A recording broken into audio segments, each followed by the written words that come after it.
ਚੜ੍ਹਦੀ ਕਲਾ time TV ਦੇਖ ਰਹੇ ਸਾਰੇ ਦਰਸ਼ਕਾਂ ਦਾ ਵਰਲਡ ਪੰਜਾਬੀ ਨਿਊਜ਼ ਦੇ ਵਿੱਚ ਸਵਾਗਤ ਹੈ। ਮੈਂ ਹਾਂ ਤੁਹਾਡੇ ਨਾਲ ਰਿਦਮ। ਖਬਰਾਂ ਦੀ ਸ਼ੁਰੂਆਤ ਕਰਨ ਤੋਂ ਪਹਿਲਾਂ ਇੱਕ ਨਜ਼ਰ ਮਾਰਦੇ ਹਾਂ ਕੁਝ ਖਾਸ ਹੈਡਲਾਈਨਸ ਤੇ।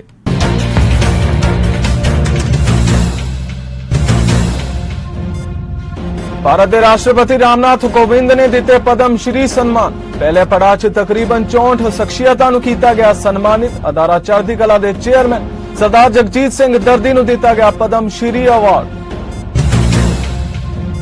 शतरंज चैंपियन करजाकिन ने कीता सी पुतिन का समर्थन। अंतरराष्ट्रीय शतरंज फेडरेशन ने लगाई 6 महीने तक पाबंदी।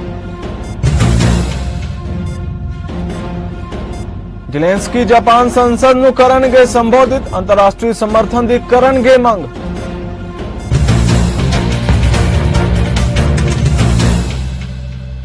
ते हुण खबरां विस्तार नाल।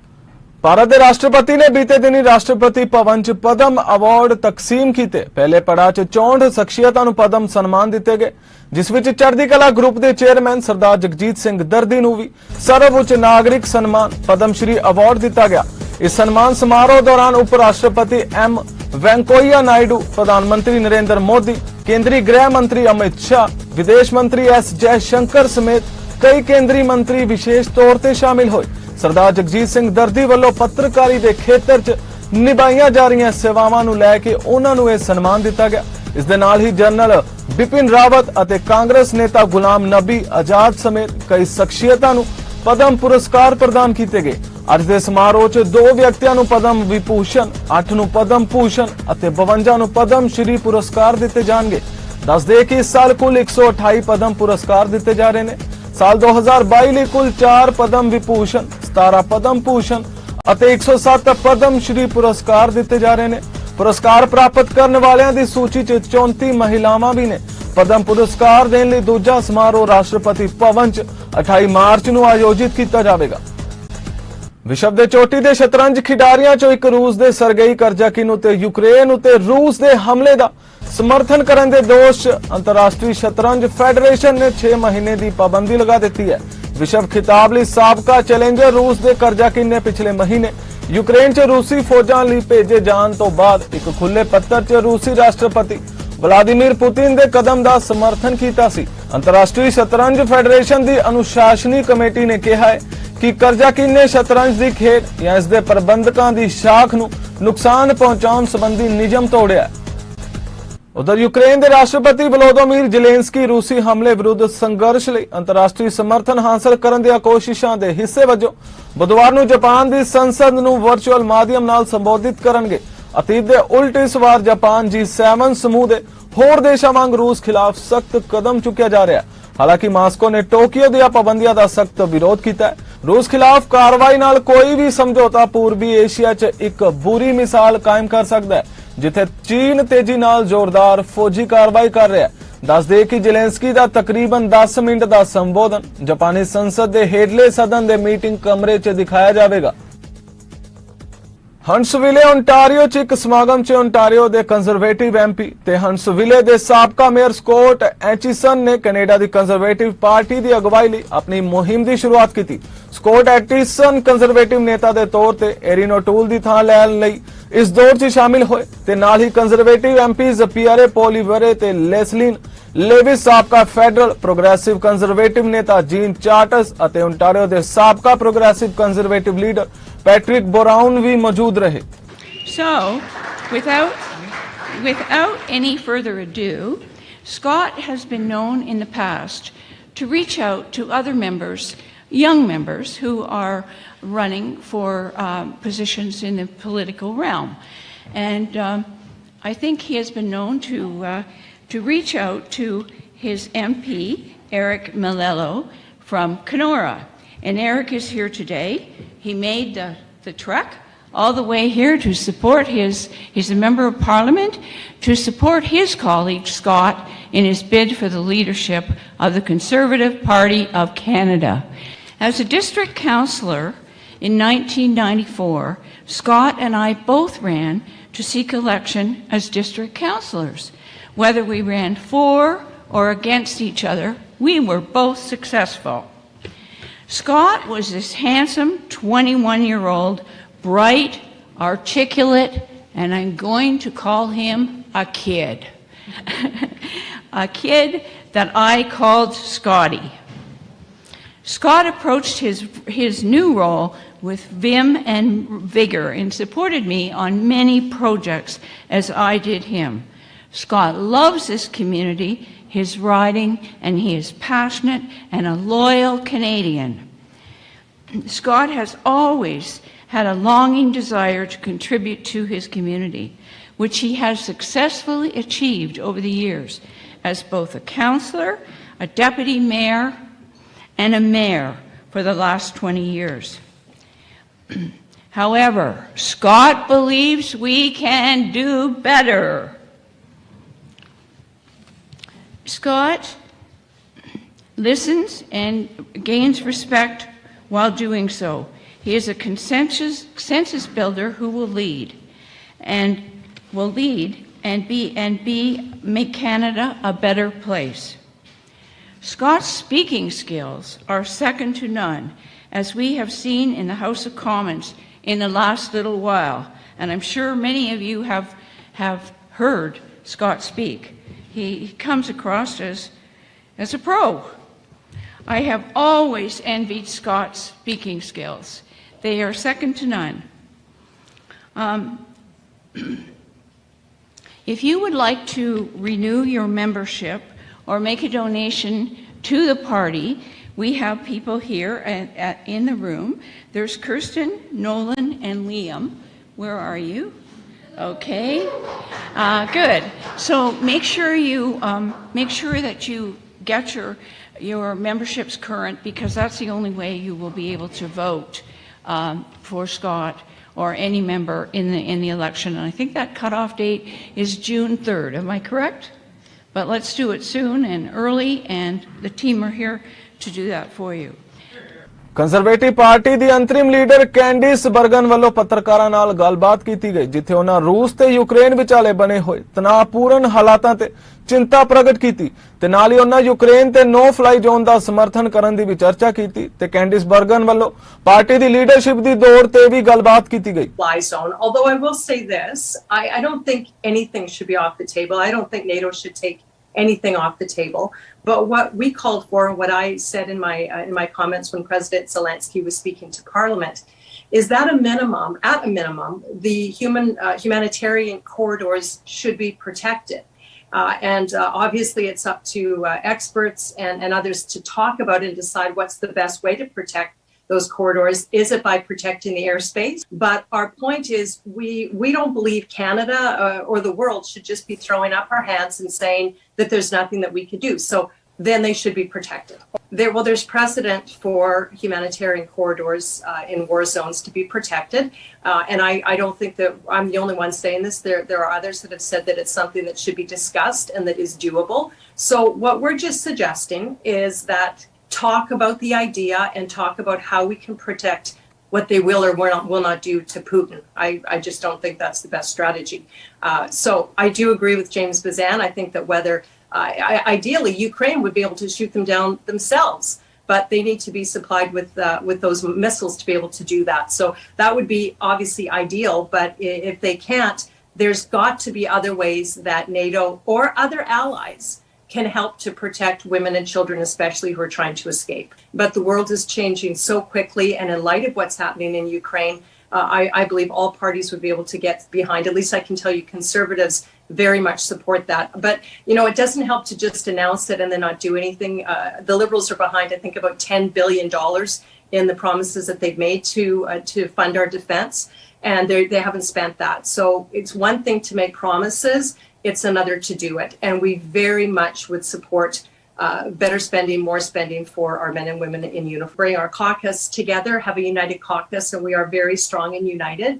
My goal is to ensure that Conservatives are proud to be conservative and that we are consistently conservative in how we approach policy and things that are happening. So I would say I hope that the candidates, they criticize each other's record, they criticize each other's policy. I think that's fair game.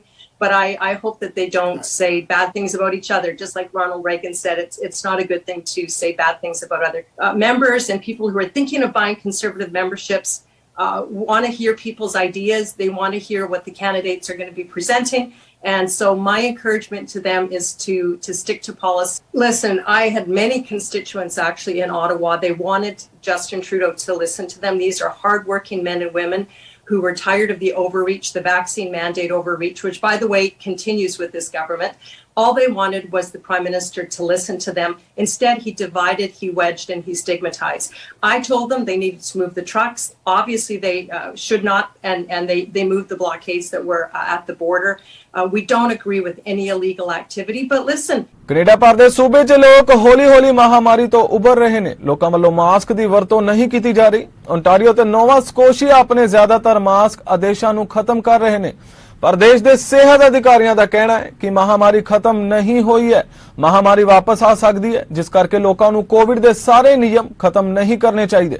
I'm not comfortable with taking my mask off in crowded places. Yes, definitely ready to take off that mask. We've come a long way and we've mostly been fully vaccinated. There's enough people who've only had 2 doses and of course enough children who either aren't eligible for vaccination because they're too young or they've only had 2 doses. It is mitigating, it is very much reducing the risk of severe disease in the highest risk people. Yes, it's true that many children are not yet vaccinated, but the one thing that's important to note is that children, especially healthy ones, have an extremely low risk of severe disease. It's personal freedom on both sides. Definitely ready to take off that mask. If I go to a large group like a hockey game or something, I'll probably still going to wear a mask, etc. But there's sometimes that it's nice not to wear a mask, like on a nice sunny day like today. Most staff will probably keep their masks on for the first little bit to assess the situation. I'll definitely keep wearing my mask. ਚੋਰੀ ਕਰਨਾ ਤਾਂ ਉਂਝ ਹੀ ਇੱਕ ਵੱਡਾ ਜੁਰਮ ਹੈ, ਪਰ ਜੇਕਰ ਕੋਈ ਵਿਅਕਤੀ ਆਪਣੇ ਕੰਮ ਵਾਲੀ ਥਾਂ ਆਦਿ ਤੇ ਚੋਰੀ ਕਰਦਾ ਫੜਿਆ ਜਾਂਦਾ ਹੈ ਤਾਂ ਇਸ ਦਾ ਹੋਰ ਵੀ ਗੰਭੀਰ ਅਸਰ ਪੈ ਸਕਦਾ ਹੈ। ਇੱਕ ਸਥਾਨਕ ਕ੍ਰਿਮੀਨਲ ਵਕੀਲ ਗਗਨ ਨਾਹਲ ਅਨੁਸਾਰ ਉਹਨਾਂ ਕੋਲ ਅਜਿਹੀਆਂ ਘਟਨਾਵਾਂ ਦੇ ਬਹੁਤ ਸਾਰੇ ਕੇਸ ਆ ਰਹੇ ਨੇ ਜਿਨ੍ਹਾਂ ਵਿੱਚ ਇੰਟਰਨੈਸ਼ਨਲ ਸਟੂਡੈਂਟਸ ਵੀ ਸ਼ਾਮਿਲ ਹੁੰਦੇ ਨੇ। ਵਕੀਲ ਨਾਹਲ ਦਾ ਕਹਿਣਾ ਹੈ ਕਿ ਨੌਜਵਾਨਾਂ ਵੱਲੋਂ ਜਾਣੇ ਅਣਜਾਣੇ 'ਚ ਕੀਤੀ ਅਜਿਹੀ ਗਲਤੀ ਕਾਰਨ ਉਹਨਾਂ ਦਾ ਕ੍ਰਿਮੀਨਲ ਰਿਕਾਰਡ ਤਾਂ ਬਣਦਾ ਹੀ ਹੈ, ਪਰ ਕੁਝ ਕੇਸਾਂ 'ਚ ਇੰਟਰਨੈਸ਼ਨਲ ਸਟੂਡੈਂਟਸ ਨੂੰ ਦੇਸ਼ ਵਿੱਚੋਂ ਕੱਢੇ ਜਾਣ ਦੇ ਹਾਲਾਤ ਦਾ ਵੀ ਸਾਹਮਣਾ ਕਰਨਾ ਪੈ ਸਕਦਾ ਹੈ। ਜਦੋਂ ਦਾ ਮੈਂ ਵਕੀਲ ਬਣਿਆ ਆ ਇਹ 'ਚ ਵੱਖ-ਵੱਖ ਚੋਰੀਆਂ ਦੇ ਕੇਸ ਆਪਾਂ ਕੀਤੇ ਆ, ਜਿੱਥੇ ਛੋਟੀ ਜਿਹੀ ਚੋਰੀ ਹੋਵੇ few $100 ਦੀ, ਆਲ ਦ ਵੇ ਜਿੱਥੇ 15-20 ਹਜ਼ਾਰ ਦੀ ਚੋਰੀ ਆ, ਤਾਂ ਇਹਦੇ ਵਿੱਚ ਵੀ ਆਪਣੇ ਸਿਟੀਜ਼ਨ ਵੀ ਆ, PR ਵੀ ਆ। ਪਰ ਅਫਸੋਸ ਇਸ ਗੱਲ ਦਾ ਵੀ ਬਹੁਤ ਵੱਡੀ ਗਿਣਤੀ ਆਪਣੇ ਪੰਜਾਬੀ ਨੌਜਵਾਨ ਮੁੰਡੇ ਕੁੜੀਆਂ, ਇੰਟਰਨੈਸ਼ਨਲ ਸਟੂਡੈਂਟ, ਅੰਤਰਰਾਸ਼ਟਰੀ ਵਿਦਿਆਰਥੀ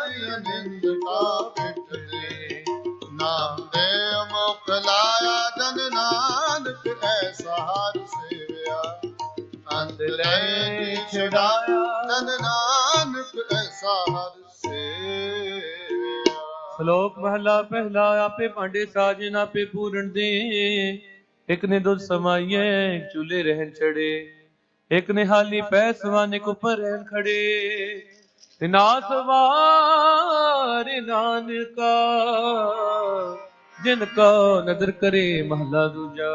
ਆਪੇ ਸਾਜੇ ਕਰੇ ਆਪ ਜਾਈ ਪੀ ਰੱਖੇ ਆਪ, ਤਿਸ ਵਿੱਚ ਜੰਤ ਪਾਇ ਕੇ ਦੇਖੇ ਥਾ ਪਿਉ ਥਾ, ਕਿਸ ਨੂੰ ਕਹੀਏ ਨਾਨਕਾ। ਜਿੱਥੇ ਉਹ ਵੀ ਆਪਾਂ ਕੇਸ ਡਿਫੈਂਡ ਕੀਤਾ ਆ।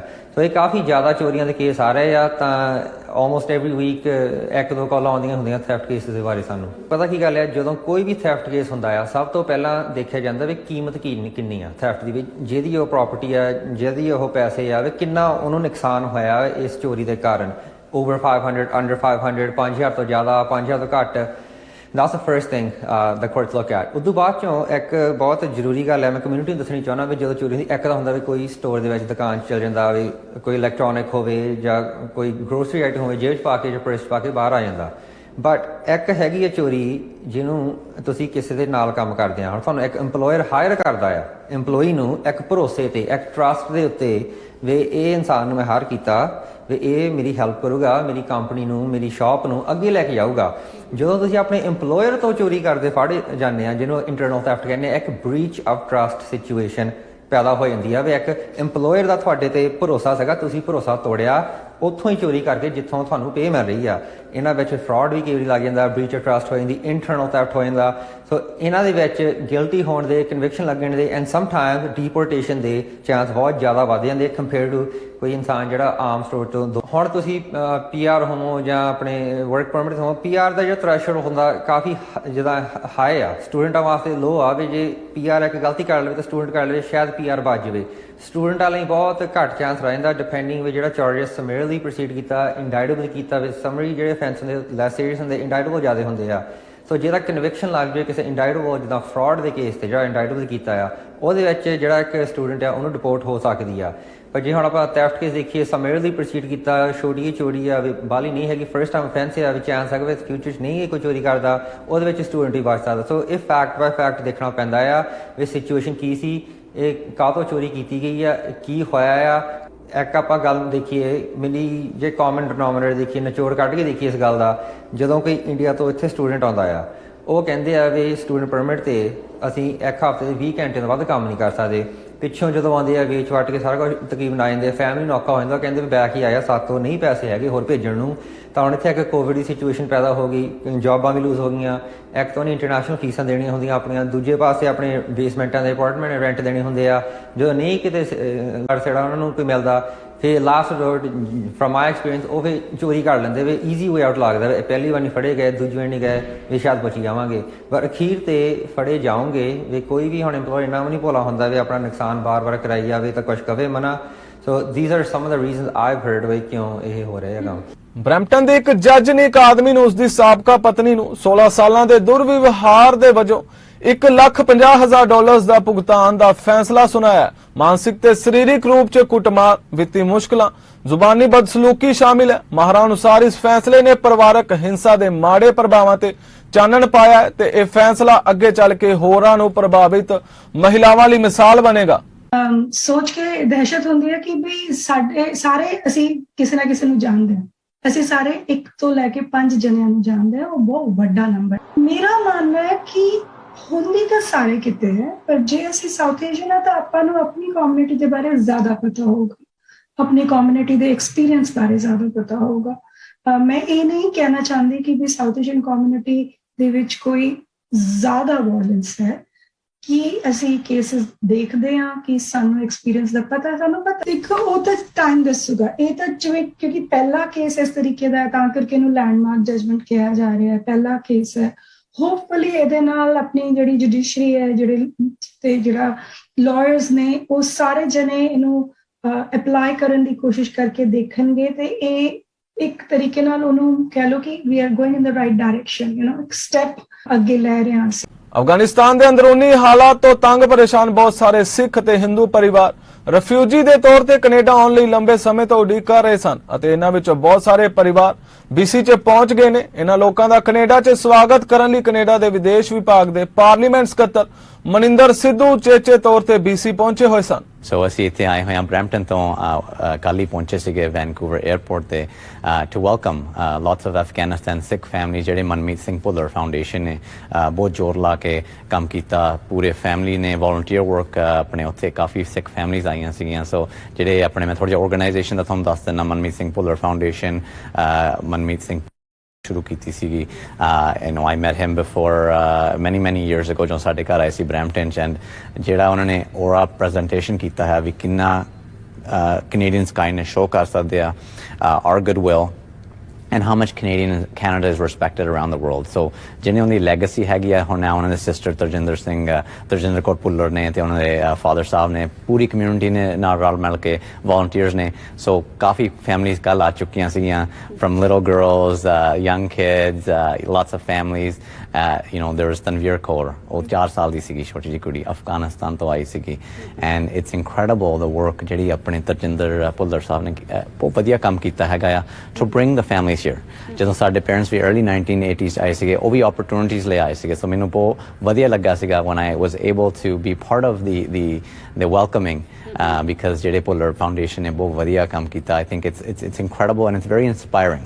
ਸੋ ਮੋਸਟਲੀ ਜਿਹੜੇ ਅੱਜ ਫੈਮਲੀਆਂ ਆਈਆਂ ਸੀ ਅਫਗਾਨਿਸਤਾਨ ਤੋਂ ਇੰਡੀਆ ਗਈਆਂ ਸੋ ਇੰਡੀਆ ਤੋਂ they reached here in Canada there are a few left ਜੋ ਕੁਛ ਆਪਣੇ ਸਰਕਾਰ ਸਾਡੀ ਹੈਲਪ ਕਰ ਰਹੀ ਆ ਮਨਮੀਤ ਸਿੰਘ ਭੁੱਲਰ ਫਾਊਂਡੇਸ਼ਨ ਨਾਲ ਮਿਲ ਕੇ ਸੋ ਉਹ ਵੀ ਫੈਮਲੀਜ਼ ਹੋਪਫੁਲੀ ਇਨ ਦ ਨੀਅਰ ਫਿਊਚਰ ਉੱਤੇ ਵੀ ਬਹੁਤ ਕੰਮ ਕਰਨਾ ਜੀ ਜਿਹੜਾ ਤੁਸੀਂ ਬੈਨ ਦੀ ਗੱਲ ਕਰਦੇ ਹੁਣ ਸਾਨੂੰ ਵੀ ਬੈਨ ਕੀਤਾ ਗਿਆ ਹੋਇਆ ਕਾਫੀ ਐਮਪੀਜ਼ ਨੂੰ ਵੀ ਬੈਨ ਕੀਤਾ ਗਿਆ ਹੋਇਆ but I think it's very important ਜਿਹੜਾ ਯੂਕਰੇਨ ਦਾ ਮਸਲਾ ਵੀ ਚੱਲ ਰਿਹਾ ਆ ਸੋ ਲਾਸਟ ਵੀਕ ਵੀ ਸਾਡੇ ਫੋਰਨ ਅਫੇਅਰਸ ਮਿਨਿਸਟਰ ਸ਼ੋਲੀ ਵੀ ਗਏ ਸੀਗੇ ਆਪਣੇ ਪ੍ਰਧਾਨ ਮੰਤਰੀ ਜਸਟਿਨ ਟਰੂਡੋ ਵੀ ਗਏ ਸੀਗੇ to show support in Poland ਜਿਹੜੇ ਨਾਲ ਦੇ ਆਪਣੇ ਐਲਾਈਜ਼ ਹੈਗੇ ਨੇਟੋ ਐਲਾਈਜ਼ ਸਾਡੇ ਹੈਗੇ ਆ ਤੇ it's not just an attack on Ukraine ਜਿਹੜੇ ਯੂਕਰੇਨੀਅਨ ਬਾਸੀਆਂ ਜ਼ਰੂਰ ਅਟੈਕ ਹੋ ਰਿਹਾ ਜਦੋਂ ਤੁਸੀਂ ਖਬਰਾਂ ਵੀ ਦੇਖਦੇ ਆ ਕਾਫੀ ਫੈਮਲੀਜ਼ ਤੇ ਬੌਮਸ ਬੱਚੇ ਯੂ ਨੋ ਕਾਫੀ ਡੈਥਸ ਹੋ ਗਈਆਂ ਉੱਥੇ ਐਂਡ ਮਿਲੀਅਨਸ ਆਫ ਰੈਫਿਊਜੀਜ਼ ਜਿਹੜੇ ਆਪਣੇ ਨੇਬਰਿੰਗ ਯੂਰੋਪੀਅਨ ਕੰਟਰੀਜ਼ ਨੂੰ ਪੋਲੈਂਡ ਜਾਂ ਮੋਲਦੋਵਾ ਨੂੰ ਸਮਝ ਲਓ it's such a catastrophe and ਜੋ ਕੁਛ ਉੱਥੇ ਹੋ ਰਿਹਾ ਆ we need to step up as allies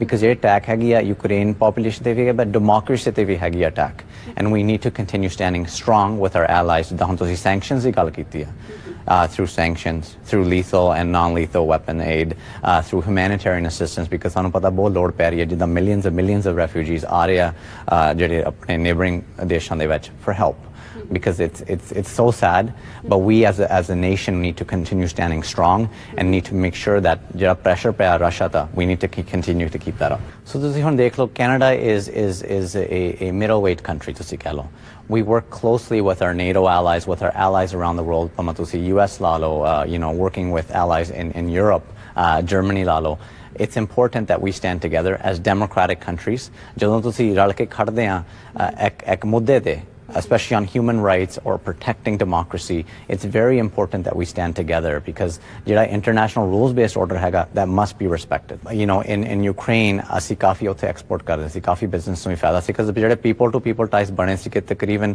14 lakh ਯੂਕਰੇਨੀਅਨਸ ਇੱਥੇ ਰਹਿ ਰਹੇ ਆ you know early 1900s to ਆਏ ਗਏ ਹੋਏ mostly in western Canada but we want to make sure that we're there for those families so ਹੁਣ ਤੁਸੀਂ you know covid ਕਰਕੇ ਵੀ ਕਾਫੀ supply chain ਦੀ backlog ਲੱਗੀ ਆ ਹੁਣ ਵੈਨਕੂਵਰ ਦੇ ਸਰੀ ਦੇ ਵਿੱਚ ਤੁਸੀਂ ਪੋਰਟ ਵੀ ਦੇਖ ਲਓ ਪੋਰਟ ਦੇ ਵਿੱਚ ਕਾਫੀ backlog ਲੱਗੀ ਆ but we want to continue ਹੁਣ ਮਿਨਿਸਟਰ ਇੰਗੇ ਹੋ ਗਿਆ ਆਪਣੇ ਇੰਡੀਆ ਟ੍ਰਿਪ ਤੇ ਇੰਡੀਆ ਟ੍ਰਿਪ ਰੂਸ ਅਤੇ ਯੂਕਰੇਨ ਵਿਚਾਲੇ ਬਣੇ ਹੋਏ ਤਣਾਅਪੂਰਨ ਹਾਲਾਤਾਂ ਦੇ ਮੱਦੇਨਜ਼ਰ ਬਹੁਤ ਸਾਰੀਆਂ ਸੰਸਥਾਵਾਂ ਵੱਲੋਂ ਉੱਥੇ ਫਸੇ ਲੋਕਾਂ ਦੀ ਮਦਦ ਕੀਤੀ ਜਾ ਰਹੀ ਹੈ ਇਸ ਦੇ ਨਾਲ ਹੀ ਇੱਕ ਵਿਨੀਪੈਗੈਨਿਸ ਥੀਓਲੋਜਿਸਟ ਉਹ ਕਰ ਰਿਹਾ ਹੈ ਜੋ ਯੂਕਰੇਨ ਦੇ ਲੋਕਾਂ ਦੀ ਸਹਾਇਤਾ ਲਈ ਕਰ ਸਕਦਾ ਹੈ ਉਹ ਯੁੱਧ ਪ੍ਰਭਾਵਿਤ ਦੇਸ਼ਾਂ ਤੋਂ ਕੈਨੇਡਾ ਆਉਣ ਵਾਲੇ ਸ਼ਰਨਾਰਥੀਆਂ ਲਈ ਡਾਕਟਰੀ ਸਹਾਇਤਾ ਦਾ ਤਾਲਮੇਲ ਕਰ ਰਿਹਾ ਹੈ ਉਹਨਾਂ ਨੂੰ ਕਈ ਤਰ੍ਹਾਂ ਦੇ ਸਹਾਇਤਾ ਪ੍ਰਦਾਨ ਕਰ ਰਿਹਾ ਹੈ It's super important. I mean, I think it's of primary importance. We need to be able to get them to the proper healthcare if they require. The best way would be to have a contact person for healthcare with the Ukrainian Canadian Congress,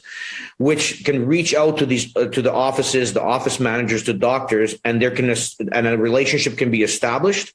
And then when a refugee is in need of some particular thing, say their tooth hurts or their child is sick, they contact that number at the UCC and they call the office that they already are known and familiar with, and it might be a quite easier process to do. While we do have a fair number of Ukrainian physicians and dentists stepping forward, I am overwhelmed by the non-Ukrainian, non-Polish, non-Russian speaking medical personnel that have reached out to me. What about the chronically ill? What about the incapacitated that can't move? What about the pediatric cancer patients who are now, thank God, some of them, I believe, just were transferred to Toronto, and some went to Poland.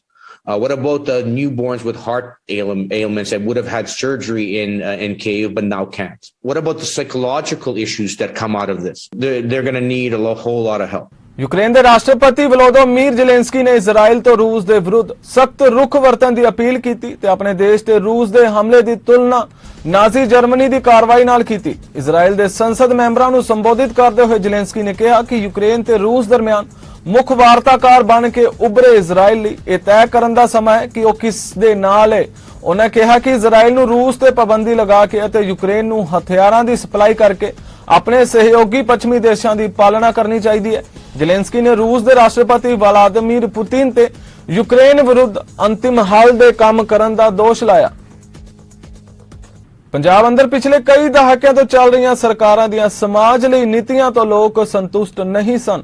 Punjab ਦੇ ਲੋਕਾਂ ਤੇ ਵਿਦੇਸ਼ ਵਸਦੇ ਪੰਜਾਬ ਦੇ ਸਮੁੱਚੀ ਭਾਈਚਾਰੇ ਅਨੁਸਾਰ ਅਕਾਲੀ ਦਲ ਤੇ ਕਾਂਗਰਸ ਦੀਆਂ ਸਰਕਾਰਾਂ ਨੇ ਬੀਤੇ ਕਈ ਦਹਾਕਿਆਂ ਤੋਂ ਪੰਜਾਬ ਦੇ ਲੋਕਾਂ ਨੂੰ ਵਿਕਾਸ ਦੇ ਨਾਂ ਹੇਠ ਲੁੱਟਿਆ ਤੇ ਕੋਈ ਵੀ ਸਰਵਪੱਖੀ ਵਿਕਾਸ ਨਹੀਂ ਕੀਤਾ।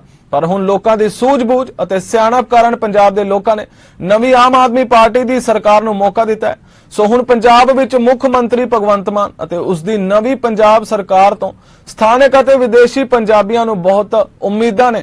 ਇਨ੍ਹਾਂ ਹੀ ਉਮੀਦਾਂ ਨੂੰ ਇੱਕ ਗੀਤ ਉਮੀਦ ਦੇ ਰੂਪ ਚ ਗਾਇਕ ਜੇ.ਕੇ. ਢਿੱਲੋਂ ਨੇ ਬਹੁਤ ਖੂਬਸੂਰਤ ਸ਼ਬਦਾਂ ਵਿੱਚ ਲਿਖਿਆ ਤੇ ਗਾਇਆ ਹੈ। ਆਓ ਨਜ਼ਰ ਮਾਰਦੇ ਹਾਂ ਕੁਲਵੰਤ ਤਾਲੀਆਂ ਦੀ ਫ੍ਰਿਜ਼ਨੋ ਕੈਲੀਫੋਰਨੀਆ ਤੋਂ ਖਾਸ ਪੇਸ਼ਕਸ਼ ਤੇ। ਗੀਤ ਉਮੀਦ ਦੇ ਸੰਗੀਤਕਾਰ ਜੇ ਸ਼ਾਹ ਨੇ। ਇਸ ਗੀਤ ਦੇ ਪ੍ਰੋਡਿਊਸਰ ਕੈਲੀਫੋਰਨੀਆ ਤੋਂ ਗੁਰਿੰਦਰਜੀਤ ਨੀਟਾ ਮਾਛੀਕੇ ਨੇ, ਜਦਕਿ ਰਾਜਿੰਦਰ ਸਿੰਘ ਸ਼ੇਖੋ ਅਤੇ ਗੁਰਪ੍ਰੀਤ ਗਿੱਲ ਨੇ ਸਹਿਯੋਗ ਦਿੱਤਾ ਹੈ। ਇਸ ਗੀਤ ਨੂੰ ਤਾਲੀਆਂ ਐਂਡ ਮਾਛੀਕੇ ਮੀਡੀਆ ਅਮਰੀਕਾ ਵੱਲੋਂ ਕੇ ਤਾਲੀਆਂ ਤੇ ਹੋਰ ਟੀਵੀ ਚੈਨਲਾਂ ਰਾਹੀਂ ਰਿਲੀਜ਼ ਕੀਤਾ ਜਾ ਰਿਹਾ ਹੈ। ਇਸ ਸਮੇਂ ਪ੍ਰੋਜੈਕਟ ਦੇ ਡਾਇਰੈਕਟਰ ਕੁਮਾਰ ਵਿਨੋਦ, ਗਾਇਕ ਜੇ.ਕੇ. ਢਿੱਲੋਂ ਅਤੇ ਅਮਰੀਕਾ ਤੋਂ ਆਮ ਆਦਮੀ ਪਾਰਟੀ ਦੇ ਸਹਿਯੋਗੀ ਗੁਰਦੀਸ਼ ਪੰਜਾਬੀ ਨਾਲ ਗੱਲਬਾਤ ਕੀਤੀ ਗਈ। ਸੋ ਅਸੀਂ ਵੀ ਸਮੁੱਚੇ ਭਾਈਚਾਰੇ ਦੇ ਨਾਲ ਇਸ ਪਾਰਟੀ ਤੋਂ ਪੰਜਾਬ 'ਚ ਪਾਰਟੀਬਾਜ਼ੀ ਤੇ ਸਵਾਰਥੀ ਸੋਚ ਤੋਂ ਉੱਪਰ ਉੱਠ ਪੰਜਾਬ ਦੇ ਵਿਕਾਸ 'ਚ ਹਰ ਸੰਭਵ ਯਤਨ ਕਰਨ ਦੀ ਆਸ ਰੱਖਦੇ ਹਾਂ। ਲੋਕਾਂ ਦੀ ਆਵਾਜ਼ ਨੂੰ ਆਮ ਆਦਮੀ ਪਾਰਟੀ ਤੱਕ ਗੀਤ ਰਾਹੀਂ ਪਹੁੰਚਾਉਣ ਵਾਲਾ ਗਾਇਕ ਅਤੇ ਗੀਤਕਾਰ ਜੇ.ਕੇ. ਢਿੱਲੋਂ ਵਧਾਈ ਦਾ ਪਾਤਰ ਹੈ। ਸਤਿ ਸ਼੍ਰੀ ਅਕਾਲ ਜੀ ਸਾਰਿਆਂ ਨੂੰ, ਮੈਂ ਹਾਂ ਤੁਹਾਡਾ ਜੇ.ਕੇ. ਢਿੱਲੋਂ। ਸੋ ਲੈ ਕੇ ਆ ਰਹੇ ਹਾਂ ਨਿਊ ਟਰੈਕ ਉਮੀਦ। ਜਿਵੇਂ ਕਿ ਤੁਹਾਨੂੰ ਸਭ ਨੂੰ ਪਤਾ ਕਿ ਪੰਜਾਬ ਦੇ ਵਿੱਚ ਨਵੀਂ ਸਰਕਾਰ ਬਣੀ ਹੈ, ਤੇ ਜਿਨ੍ਹਾਂ ਤੋਂ ਸਾਨੂੰ ਬਹੁਤ ਸਾਰੀਆਂ ਉਮੀਦਾਂ ਨੇ। ਸੋ ਉਮੀਦ ਹੈ ਕਿ ਸਾਡੀਆਂ ਉਮੀਦਾਂ ਤੇ ਖਰੇ ਉਤਰਨਗੇ। ਸੋ ਮਾਨ ਸਾਹਿਬ ਨੂੰ ਬਹੁਤ-ਬਹੁਤ ਮੁਬਾਰਕਾਂ। ਡੀਐਨਆਰਈ ਪੰਜਾਬੀ ਵੱਲੋਂ ਸਾਰੇ ਪੰਜਾਬ ਵਾਸੀਆਂ ਨੂੰ ਬਹੁਤ-ਬਹੁਤ ਵਧਾਈ ਹੋਵੇ, ਕਿਉਂਕਿ ਆਮ ਆਦਮੀ ਪਾਰਟੀ ਦੀ ਤੁਸੀਂ ਸਰਕਾਰ ਲੈ ਕੇ ਆਏ ਆ। ਸਾਨੂੰ ਬਹੁਤ ਉਮੀਦਾਂ ਹਨ ਤੇ ਨਾਲ ਹੀ ਮੈਂ ਆਪਣੇ ਵੱਡੇ ਵੀਰ ਜੇ.ਕੇ. ਢਿੱਲੋਂ ਉਹਨਾਂ ਦਾ ਗਾਣਾ ਉਮੀਦ ਦੀ ਬਹੁਤ-ਬਹੁਤ ਵਧਾਈ ਦਿੰਦਾ ਤੇ ਆਸ ਕਰਦਾ ਹਾਂ ਕਿ ਆਮ ਆਦਮੀ ਪਾਰਟੀ ਪੰਜਾਬ ਦੇ ਲੋਕਾਂ ਦੀ ਜੋ ਉਹਨਾਂ ਦੀ ਮਨੋਕਾਮਨਾ ਆ ਉਹਨਾਂ ਤੇ ਖਰਾ ਉਤਰੇਗੀ। ਹੈਲੋ ਦੋਸਤੋ, ਮੈਂ ਤੁਹਾਡਾ ਆਪਣਾ ਕੁਮਾਰ ਵਿਨੋਦ ਤੇ ਬਹੁਤ ਹੀ ਪਿਆਰਾ ਸੌਂਗ ਰਿਲੀਜ਼ ਹੋਣ ਜਾ ਰਿਹਾ ਉਮੀਦ, ਜਿਹਨੂੰ ਗਾਇਆ ਜੇ.ਕੇ. ਢਿੱਲੋਂ ਜੀ ਨੇ ਤੇ ਲਿਖਿਆ ਵੀ ਉਹਨਾਂ ਨੇ। ਉਮੀਦ ਬਹੁਤ ਹੀ ਪਿਆਰਾ ਸੌਂਗ ਆ। ਉਮੀਦ ਕਿਹਨਾਂ ਤੋਂ ਆ? ਸਾਨੂੰ ਭਗਵੰਤ ਮਾਨ ਸਾਹਿਬ ਤੋਂ, ਜਿਹੜੇ ਪੰਜਾਬ ਦੇ ਨਵੇਂ ਮੁੱਖ ਮੰਤਰੀ ਬਣੇ ਨੇ, ਤੇ ਉਹਨਾਂ ਤੋਂ ਉਮੀਦ ਆ ਕਿ ਉਹ ਪੰਜਾਬ ਨੂੰ ਖੁਸ਼ਹਾਲ ਬਣਾਉਣਗੇ, ਨਸ਼ਿਆਂ ਤੋਂ ਰਹਿਤ ਬਣਾਉਣਗੇ। ਤੇ ਇਸ ਸੌਂਗ ਨੂੰ ਤੁਸੀਂ ਜ਼ਿਆਦਾ ਤੋਂ ਜ਼ਿਆਦਾ ਲਾਈਕ ਕਰੋ, ਕਮੈਂਟ ਕਰੋ ਤੇ ਕੇ ਤਾਲੀਆਂ ਚੈਨਲ ਨੂੰ ਸਬਸਕ੍ਰਾਈਬ ਕਰੋ। ਪੰਜਾਬ ਦੀ ਰਾਜਨੀਤੀ, ਪੰਜਾਬੀ ਜਿੱਥੇ ਵੀ ਗਏ ਨੇ ਤੇ ਉਹਨਾਂ ਦਾ ਪੰਜਾਬ ਦੀ ਰਾਜਨੀਤੀ ਦੇ ਵਿੱਚ ਕਾਫੀ ਦਿਲਚਸਪੀ ਰਹੀ ਆ। ਉਹਨਾਂ ਦਾ ਮੇਨ ਮੰਤਵ ਇਹੀ ਹੁੰਦਾ ਸੀ ਕਿ ਸਾਡੇ ਦੇਸ਼ ਦੇ ਲੋਕ ਤਰੱਕੀ ਕਰਨ, ਜੋ ਸਾਡੇ ਪਰਿਵਾਰ ਉੱਥੇ ਵਸਦੇ ਆ ਉਹ ਤਰੱਕੀਆਂ ਕਰਨ, ਖੁਸ਼ਹਾਲ ਜ਼ਿੰਦਗੀ ਇੱਥੇ ਵਾਂਗ ਬਤੀਤ ਕਰਨ। ਸੋ ਹੁਣ ਪੰਜਾਬ ਦੇ ਵਿੱਚ ਇਲੈਕਸ਼ਨ ਹੋਈ ਆ, ਜਿੱਥੇ ਆਮ ਆਦਮੀ ਪਾਰਟੀ ਦੀ ਭਗਵੰਤ ਮਾਨ ਦੀ ਸਰਕਾਰ ਆਈ ਆ ਤੇ ਇੱਥੋਂ ਦੇ ਵਾਸਤੇ NRI ਜਿਹਨੂੰ ਉਹਨਾਂ ਤੋਂ ਬਹੁਤ ਉਮੀਦਾਂ ਨੇ। ਇਸ ਸੰਬੰਧੀ ਆਪੋ ਆਪਣੇ ਸੁਨੇਹਾ ਦੇਣ ਦੇ ਹਰ ਇੱਕ ਦਾ ਇੱਕ ਢੰਗ ਵੱਖਰਾ। ਇਸ ਤਰ੍ਹਾਂ ਪੰਜਾਬੀ ਗਾਇਕ ਜੇ.ਕੇ. ਢਿੱਲੋਂ ਜੀ ਨੇ ਇੱਕ ਆਪਣਾ ਨਵਾਂ ਗਾਣਾ ਭਗਵੰਤ ਮਾਨ ਨੂੰ ਮੁਖਾਤਬ ਹੋ ਕੇ ਗਾਇਆ ਤੇ ਬਹੁਤ ਉਮੀਦ ਦੇ ਵਿੱਚ NRI ਦੀ ਆਵਾਜ਼ ਨੂੰ ਪੇਸ਼ ਕੀਤਾ, ਜੋ ਰਿਲੀਜ਼ ਕੀਤਾ ਗਿਆ। ਉਮੀਦ ਕਰਦੇ ਹਾਂ ਕਿ ਇਸ ਗੀਤ ਤੇ ਜਾਂ ਇਹ ਬੋਲਾਂ ਦੇ ਉੱਤੇ ਭਗਵੰਤ ਮਾਨ ਜੀ ਖਰੇ ਉਤਰਨਗੇ ਤੇ ਪੰਜਾਬ ਨੂੰ ਇੱਕ ਸੋਨੇ ਦੀ ਚਿੜੀ ਵਰਗਾ ਦੇਸ਼ ਬਣਾਉਣ ਦੇ ਵਿੱਚ ਵੱਧ ਤੋਂ ਵੱਧ ਹਿੱਸਾ ਪਾਉਣਗੇ। ਫ੍ਰਿਜ਼ਨੋ ਤੋਂ ਮੈਂ ਕੁਲਵੰਤ ਢਾਲੀਆਂ, ਆਪਣੇ ਸਾਥੀ ਨੀਟਾ ਮਾਛੀਕੇ ਤੇ ਕੈਮਰਾ ਇਕਰਾਜ ਉਭੀ ਦੇ ਨਾਲ। ਖਾਲਸੇ ਦੀ ਸ਼ਾਨੋ ਸ਼ੌਕਤ, ਜਾਹੋ ਜਲਾਲ, ਸ਼ੂਰਵੀਰਤਾ, ਬਹਾਦਰੀ ਨੂੰ ਦਰਸਾਉਂਦਾ ਹੋਇਆ ਇੱਕ ਨਵੇਕਲਾ ਪ੍ਰੋਗਰਾਮ ਜੋ ਦਸਮ ਪਾਤਸ਼ਾਹ ਗੁਰੂ ਗੋਬਿੰਦ ਸਿੰਘ ਜੀ ਮਹਾਰਾਜ ਨੇ ਅਨੰਦਪੁਰ ਸਾਹਿਬ ਦੀ ਧਰਤੀ ਤੋਂ ਹੋਲਾ ਮੁਹੱਲਾ ਦੇ ਰੂਪ ਵਿੱਚ ਸਾਨੂੰ ਦਿੱਤਾ ਸੀ। ਉਸੇ ਹੀ ਉਤਸਵ ਸ਼ੂਰਵੀਰਤਾ ਨੂੰ ਦਰਸਾਉਂਦਾ ਹੋਇਆ ਪੂਰੀ ਦੁਨੀਆ 'ਚ ਜਿੱਥੇ ਵੀ ਖਾਲਸਾ ਵਸਦਾ ਹੈ, ਉਹਨਾਂ ਨੇ ਇਹ ਪ੍ਰੋਗਰਾਮ ਆਪਣੇ ਆਪਣੇ ਥਾਵਾਂ ਤੇ ਉਲੀਕੇ। ਆਓ ਨਜ਼ਰ ਮਾਰਦੇ ਹਾਂ ਸਰੀ ਤੋਂ ਓਂਕਾਰ ਸਿੰਘ ਦੀ ਇੱਕ ਖਾਸ ਰਿਪੋਰਟ ਤੇ। ਕੈਨੇਡਾ ਦੇ BC ਸੂਬੇ 'ਚ ਗੁਰਦੁਆਰਾ ਗੁਰੂ ਨਾਨਕ ਸਰੀ ਡੈਲਟਾ ਤੇ ਐਬਸਟਫੋਰਡ ਦੇ ਕਲਗੀਧਰ ਦਰਬਾਰ ਗੁਰਦੁਆਰਾ ਸਾਹਿਬ ਵਿਖੇ ਵੀ ਸੰਗਤਾਂ ਨੇ ਰਲ ਮਿਲ ਕੇ ਖਾਲਸਾ ਦੇ ਇਸ ਮਹਾਨ ਵਿਰਸੇ ਨੂੰ ਦਰਸਾਉਂਦੇ ਸਮਾਗਮ ਆਯੋਜਿਤ ਕੀਤੇ। ਇਹਨਾਂ ਸਮਾਗਮਾਂ 'ਚ ਜਿੱਥੇ ਲੋਕਲ ਸੰਗਤਾਂ, ਉੱਥੇ ਸਾਬਤ ਸੂਰਤ ਬਾਣੀ ਬਾਣੇ ਦੇ ਧਾਰਨੀ ਨੌਜਵਾਨਾਂ ਨੇ ਵੀ ਹਿੱਸਾ ਲਿਆ। ਇਹਨਾਂ ਸਮਾਗਮਾਂ 'ਚ ਗਿਆਨੀ ਸ਼ੇਰ ਸਿੰਘ ਜੀ ਅੰਬਾਲੇ ਵਾਲਿਆਂ ਨੇ ਖਾਸ ਤੌਰ ਤੇ ਸ਼ਮੂਲੀਅਤ ਕੀਤੀ ਤੇ ਸ਼ੂਰਵੀਰਤਾ ਦੇ ਜ਼ੋਹਰ ਦਿਖਾਏ। ਬਾਣੀ ਦੇ ਕੀਰਤਨ ਗਾਇਨ ਵੀ ਕੀਤੇ ਗਏ। ਉਪਰੰਤ ਸੰਗਤਾਂ ਨੇ ਮਹੱਲਾ ਕੱਢਿਆ ਤੇ ਸ਼ਸਤਰ ਵਿਦਿਆ ਦੇ ਜੋਹਰ ਵਿਖਾਏ। ਐਬਸਟਫੋਰਡ ਅਤੇ ਸਰੀ ਤੋਂ ਸੰਗਤਾਂ ਨੇ ਵੱਧ ਚੜ ਕੇ ਇਸ ਸਮਾਗਮ 'ਚ ਹਿੱਸਾ ਲਿਆ।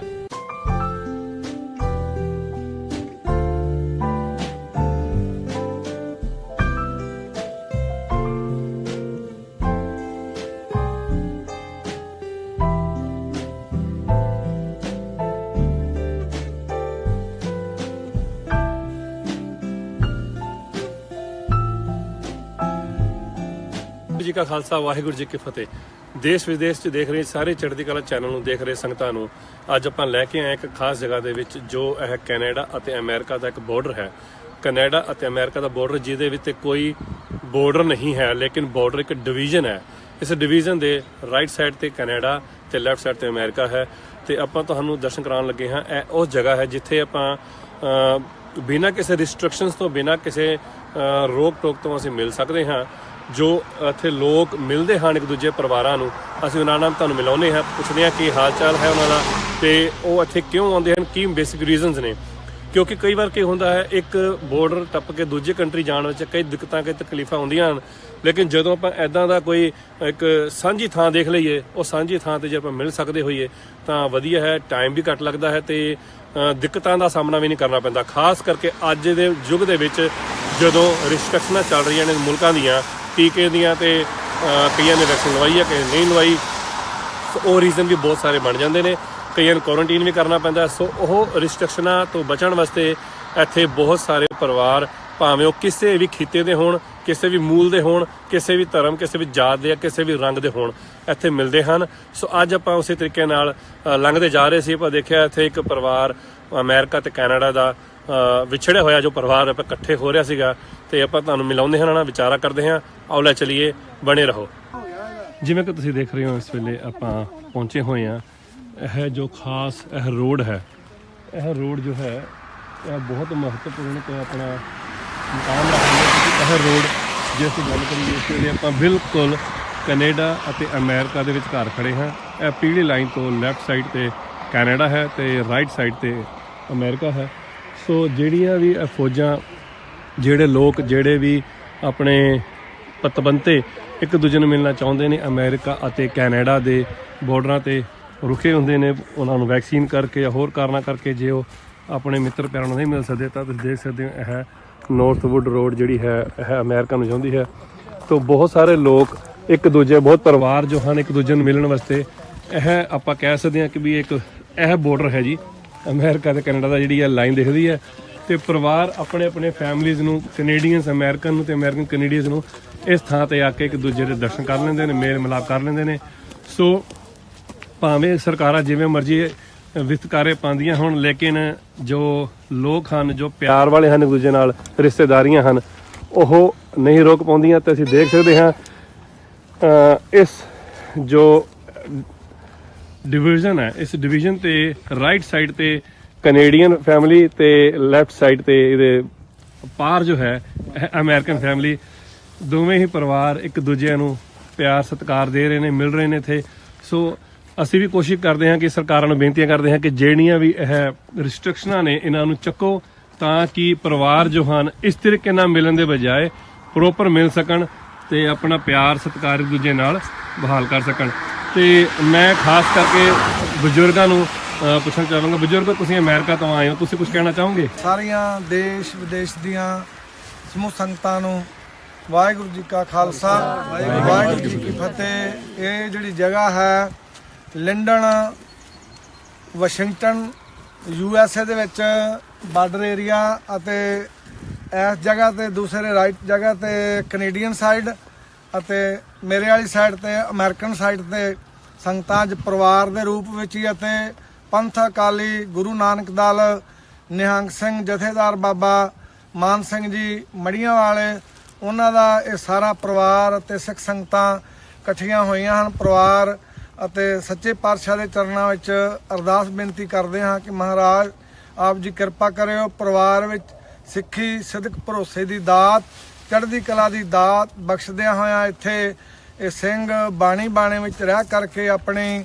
ਕਿਰਤ ਵਿਰਤ ਕਰ ਧਰਮ ਦੀ ਹੱਥੋਂ ਦੇ ਕੇ ਭਲਾ ਮਨਾਵੇ, ਘਾਲ ਖਾਏ ਕਿਸੇ ਹੱਥੋਂ ਦੇ, ਨਾਨਕ ਰਾਹ ਪਛਾਣੇ ਸੇ।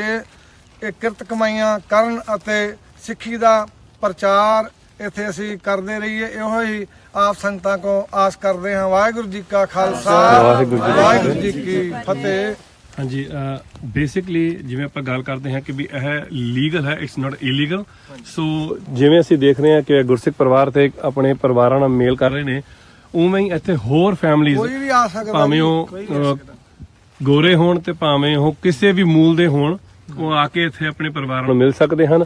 ਤੇ ਕੈਨੇਡੀਅਨ ਸਾਈਡ ਤੋਂ ਮੈਂ ਜਿਹੜੇ ਵੀਰ ਖੜੇ ਨੇ ਇਹਨਾਂ ਤੋਂ ਵੀ ਮੈਂ ਦੋ ਲਫ਼ਜ਼ ਲੈਣਾ ਚਾਹਾਂਗਾ। ਭਾਈ ਸਾਹਿਬ ਜੀ, ਵਾਹਿਗੁਰੂ ਜੀ ਕਾ ਖਾਲਸਾ, ਵਾਹਿਗੁਰੂ ਜੀ ਕੀ ਫਤਿਹ। ਵਾਹਿਗੁਰੂ ਜੀ ਕੀ ਫਤਿਹ ਜੀ। ਮਹਾਰਾਜ ਇਹ ਉਹ ਜਗ੍ਹਾ ਵਾ ਇੱਥੇ ਤਕਰੀਬਨ ਜਦੋਂ ਦਾ ਲੋਕਡਾਊਨ ਲੱਗਾ, ਪਹਿਲਾਂ ਆਪਾਂ ਲੀਗਲੀ ਇੱਥੇ ਨਹੀਂ ਰੁਕ ਸਕਦੇ ਸੀ, ਪਰ ਜਦੋਂ ਦਾ ਇਹਨਾਂ ਨੇ ਲੋਕਡਾਊਨ ਲੱਗਾ ਵੀ ਉਧਰ ਜਾਣ ਆਉਣ ਦੀ ਜਿਹੜੀ ਆ ਰਿਸਟ੍ਰਿਕਸ਼ਨਾਂ ਨੇ, ਉਦੋਂ ਦਾ ਇਹਨਾਂ ਨੇ ਇਹ ਖੁੱਲ੍ਹ ਕਰ ਦਿੱਤੀ ਵੀ ਜਿਹੜੇ ਵੀ ਸੱਜਣ ਮਿੱਤਰ ਆਪਣੇ ਫੈਮਿਲੀ ਮੈਂਬਰ ਨੇ ਉਹ ਆਪਾਂ ਨੂੰ, ਜਿਵੇਂ ਮੰਨ ਲਓ ਅਮਰੀਕਨ ਜਿਹੜੇ ਉਧਰਲੀ ਸਾਈਡ 'ਤੇ ਆਣ ਕੇ, ਕੈਨੇਡੀਅਨ ਜਿਹੜੇ ਨੇ ਉਹ ਇਸ ਸਾਈਡ 'ਤੇ ਆਣ ਕੇ ਆਪਣਾ ਜਿਹੜਾ ਦਰਸ਼ਨ ਮੇਲੇ ਕਰ ਸਕਦੇ ਨੇ। ਭਾਵੇਂ ਸਾਰਾ ਦਿਨ ਜਿੰਨਾ ਚਿਰ ਆਪਣਾ ਡੇ ਟਾਈਮ ਆ, ਡੇ ਲਾਈਟ ਚੱਲਦੀ ਹੈ, ਉਹਨਾਂ ਚਿਰ ਤੁਸੀਂ ਇੱਥੇ ਬਹਿ ਕੇ ਆਪਣਾ ਮਤਲਬ ਚਲੋ ਟਾਈਮ ਸਪੈਂਡ ਕਰ ਸਕਦੇ ਫੈਮਿਲੀ ਦੇ ਨਾਲ। ਤੇ ਜਿਹੜਾ ਸਮਾਂ ਸਵੇਰ ਦੀ ਕਰੀਬ ਜਦੋਂ ਸੂਰਜ ਚੜ੍ਹ ਗਿਆ ਤੇ ਸੂਰਜ ਚੜ੍ਹਦੇ ਤੋਂ ਲੈ ਕੇ ਸ਼ਿਫਟ ਦੇ ਟਾਈਮ ਦੇ ਤੱਕ ਮਤਲਬ ਤੁਸੀਂ ਇੱਥੇ ਮਿਲ ਸਕਦੇ ਹੋ, ਕੋਈ ਵੀ ਰਿਸਟ੍ਰਿਕਸ਼ਨ ਨਹੀਂ। ਬਹੁਤ ਧੰਨਵਾਦ ਜੀ। ਇੱਥੇ ਜਿੱਥੇ ਆਪਾਂ ਸਿੰਘਾਂ ਤੋਂ ਇਹ ਗੱਲ ਜਾਣਕਾਰੀ ਲਿੱਤੀ ਹੈ, ਇੱਥੇ ਇੱਕ ਜਾਣਕਾਰੀ ਸਾਰੇ ਵਿਊਅਰਸ ਨੂੰ ਮੈਂ ਦੇਣਾ ਚਾਹਾਂਗਾ ਕਿ ਵੀ ਇੱਕ ਗੱਲ ਦਾ ਬਿਲਕੁਲ ਧਿਆਨ ਰੱਖਣਾ ਹੈ, ਕਿਉਂਕਿ ਇਹ ਬਿਲਕੁਲ ਚੱਲਦੀ ਰੋਡ ਹੈ, ਇਹ ਜ਼ੀਰੋ ਐਵੀਨਿਊ ਹੈ, ਚੱਲਦੀ ਰੋਡ ਹੈ, ਤੇ ਆਪਣਾ ਧਿਆਨ ਜ਼ਰੂਰ ਰੱਖਣਾ ਹੈ। ਆਪਣਾ ਖਾਸ ਕਰਕੇ ਨਾਲ ਜਿਹੜੇ ਛੋਟੇ ਬੱਚੇ ਹੁੰਦੇ ਨੇ ਇਹਨਾਂ ਨੂੰ ਨਾਲ ਰੱਖ ਕੇ, ਇਹਨਾਂ ਨਾਲ ਹੱਥ ਫੜ ਕੇ, ਇਹਨਾਂ ਨੂੰ ਆਪਣਾ ਬਿਲਕੁਲ ਨਾਲ ਰਹਿ ਕੇ ਹੋਣਾ, ਤਾਂ ਕਿ ਅਸੀਂ ਨਹੀਂ ਚਾਹੁੰਦੇ, ਖਾਸ ਕਰਕੇ ਸਾਡਾ ਜਿਹੜਾ ਚੜ੍ਹਦੀ ਕਲਾ ਟਾਈਮ ਟੇਬਲ, ਅਸੀਂ ਬੇਨਤੀ ਕਰਾਂਗੇ ਕਿ ਜਿੰਨੇ ਵੀ ਵੀਰ ਭੈਣ ਜਾਂ ਜਿੰਨੇ ਵੀ ਪਰਿਵਾਰ ਇੱਥੇ ਆਉਂਦੇ ਨੇ ਆਪਣਾ ਸੇਫਟੀ ਦਾ ਧਿਆਨ ਜ਼ਰੂਰ ਰੱਖਣਾ, ਕਿਉਂਕਿ ਸੇਫਟੀ ਪਹਿਲੇ ਆ, ਸੇਫਟੀ ਮਸਟ ਹੈ। ਸੇਫਟੀ ਕਰਕੇ ਰਿਸਟ੍ਰਿਕਸ਼ਨਾਂ ਬਣੀਆਂ ਨੇ, ਅਸੀਂ ਚਾਹੁੰਦੇ ਰਿਸਟ੍ਰਿਕਸ਼ਨ ਉੱਠਣ, ਲੇਕਿਨ ਉਹਦੇ ਸੇਫਟੀਆਂ ਤੁਹਾਨੂੰ ਆਪ ਰੱਖਣੀਆਂ ਪੈਣਗੀਆਂ ਜੀ। ਤੇ ਖੋਲਿਆ ਜਾਵੇ ਬਿਲਕੁਲ ਜੀ। ਅਸੀਂ ਦੂਸਰਾ ਇੱਕ ਬੇਨਤੀ ਮੈਂ ਕਰਨੀ ਚਾਹੁੰਦਾ, ਜਿਹੜੇ ਨਾ ਗੱਡੀਆਂ ਦੀ ਥੋੜੀ ਲਾਉਣ ਦੀ ਪ੍ਰੋਬਲਮ ਹੈ, ਪਾਰਕਿੰਗ ਦੀ, ਇੱਥੇ ਜਿਵੇਂ ਆ 2 ਗੱਡੀਆਂ ਇੱਥੇ ਲੱਗ ਜਾਂਦੀਆਂ ਨੇ, ਇਸ ਸਾਈਡ ਤੇ ਥੋੜੀ ਜਗ੍ਹਾ ਘੱਟ ਵਾ, ਔਰ ਇੱਥੇ ਇਹਨਾਂ ਨੇ ਆ ਜਿਹੜਾ ਘਰ ਵਾਲਿਆਂ ਨੇ ਨੋ ਪਾਰਕਿੰਗ ਸਾਈਨ ਲਾਤੇ, ਪਰ ਇਹਦੇ ਅੱਗੇ ਥੋੜਾ ਜਾ ਕੇ ਉਹ ਫਾਰਮ ਹੈ, ਉਹਦੇ ਤੇ ਸਾਈਡ ਦੇ ਉੱਤੇ ਗੱਡੀ ਜਿਹੜੀ ਉਹ ਲਾ ਸਕਦੇ ਆ। ਪਰ ਫਿਰ ਵੀ ਜਿੰਨਾ ਹੋ ਸਕੇ ਵੀ ਮਤਲਬ ਗੱਡੀ ਦੇ ਵਿੱਚ ਜ਼ਿਆਦਾ ਜਾਣੇ ਇਕੱਠੇ ਹੋ ਕੇ ਆਉਣ, ਵੀ ਜੇ ਘੱਟ ਤੋਂ ਘੱਟ ਮਿਨੀਮਾਈਜ਼ ਜਿਹੜੇ ਆ ਉਹ ਵਹੀਕਲ ਲੈ ਕੇ ਆਉਣ। ਮੈਂ ਇੱਥੇ ਇਹ ਵੀ ਕਹਿਣਾ ਚਾਹਾਂਗਾ ਕਿ ਜਿਹੜੇ ਵਿਊਅਰ ਸਾਨੂੰ ਦੇਖ ਰਹੇ ਨੇ ਉਹ ਸਿਟੀ ਤੋਂ ਜ਼ਰੂਰ ਪਤਾ ਕਰਨ ਕਿ ਇਹ ਜੋ ਨੋ ਪਾਰਕਿੰਗ ਦੇ ਜਿਹੜੇ ਸਾਈਨ ਲੱਗੇ ਨੇ, ਕੀ ਇਹ ਜਗ੍ਹਾ ਪ੍ਰਾਈਵੇਟ ਹੈ ਕਿ ਗਵਰਨਮੈਂਟ ਦੀ ਹੈ। ਜੇ ਤਾਂ ਗਵਰਨਮੈਂਟ ਦੀ ਪਾਰਕਿੰਗ ਹੈ, ਜੋ ਗਵਰਨਮੈਂਟ ਦੀ ਜਗ੍ਹਾ ਹੈ, ਫਿਰ ਤਾਂ they can not put no parking sign over here. ਜੇ ਇਹਨਾਂ ਦੀ ਪਰਸਨਲ ਪ੍ਰਾਪਰਟੀ ਹੈ ਫਿਰ ਇਹਨਾਂ ਦੀ ਆਪਣੀ ਖੁਸ਼ੀ ਹੈ ਜੀ। ਤੇ ਬਹੁਤ ਧੰਨਵਾਦ। ਵਾਹਿਗੁਰੂ ਜੀ ਕਾ ਖਾਲਸਾ, ਵਾਹਿਗੁਰੂ ਜੀ ਕੀ ਫਤਿਹ। ਫਿਲਹਾਲ ਵਰਲਡ ਪੰਜਾਬੀ ਨਿਊਜ਼ ਵਿੱਚ ਇੰਨਾ ਹੀ। ਹੋਰ ਤਾਜ਼ਾ ਖਬਰਾਂ ਲਈ ਤੁਸੀਂ ਵੇਖਦੇ ਰਹੋ ਚੜ੍ਹਦੀ ਕਲਾ ਟਾਈਮ ਟੀਵੀ। ਮੈਨੂੰ ਦਿਓ ਆ ਗਿਆ। ਧੰਨਵਾਦ।